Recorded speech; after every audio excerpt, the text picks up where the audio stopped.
नमस्कार, जोहार, आदाब। मैं हूं जहीर खान और आप देख रहे हैं केसीएन टीवी इंडिया। आज हम जन मुद्दे में बात करेंगे पुलिस की, सरकार की, सरकारी तंत्र की और जनप्रतिनिधियों की कार्यशैली पर उठते सवाल की। जी हां, धनबाद को कोल कैपिटल ऑफ इंडिया कहा जाता है, यानी देश की कोयला राजधानी। कोल कैपिटल ऑफ इंडिया में कोल माफिया सक्रिय हैं। इसे रोक पाने में पुलिस की कार्यशैली और सरकारी तंत्र और जनप्रतिनिधियों की कार्यशैली पर लगातार उठ रहे हैं सवाल। ताजा मामला सिंदरी और गोंदुडी पुलिस का चर्चा में है। पुलिस के बोल का वीडियो वायरल है। राष्ट्र की संपत्ति कोयला लूटे जाने पर आम आदमी द्वारा रोके जाने पर पुलिस की बोल कोल माफियाओं के मधुर संबंध को दर्शा रहे हैं।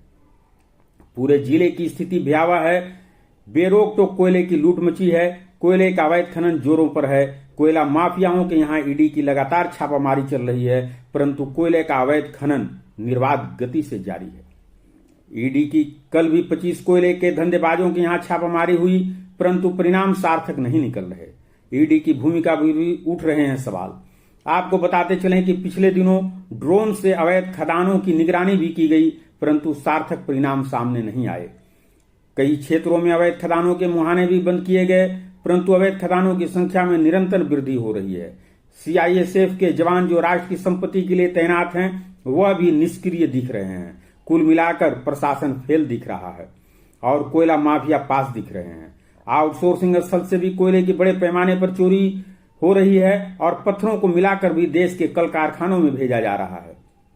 धनबाद के अधिकांश कोयला भट्टे जो गोविंदपुर, निरसा, बलियापुर, जीटी रोड पर स्थित हैं, अवैध कोयले से संचालित बताए जा रहे हैं। कभी कभार जिला प्रशासन द्वारा टास्क फोर्स का गठन कर औचक छापामारी होती है, बावजूद कुछ दिनों के बाद फिर स्थिति वही हो जाती है।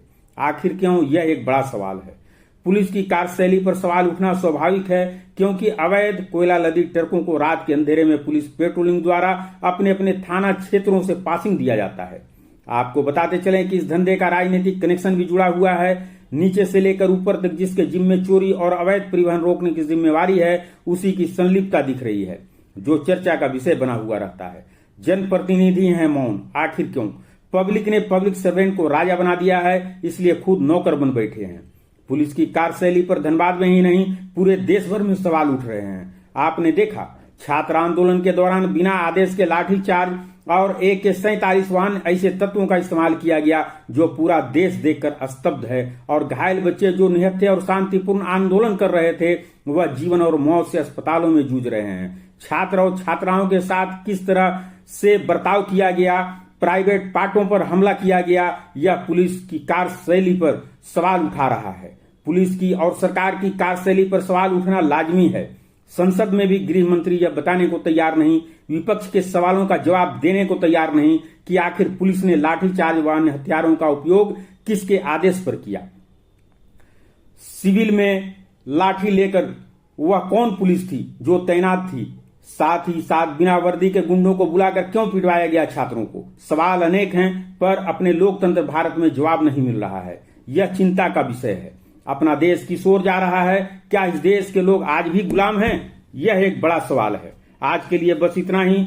हम फिर जन मुद्दे में अहम मुद्दे जो जन सरोकार से होंगे, वह लेकर आपके समक्ष आते रहेंगे। आप बने रहें हमारे साथ, हम बने रहेंगे आपके साथ।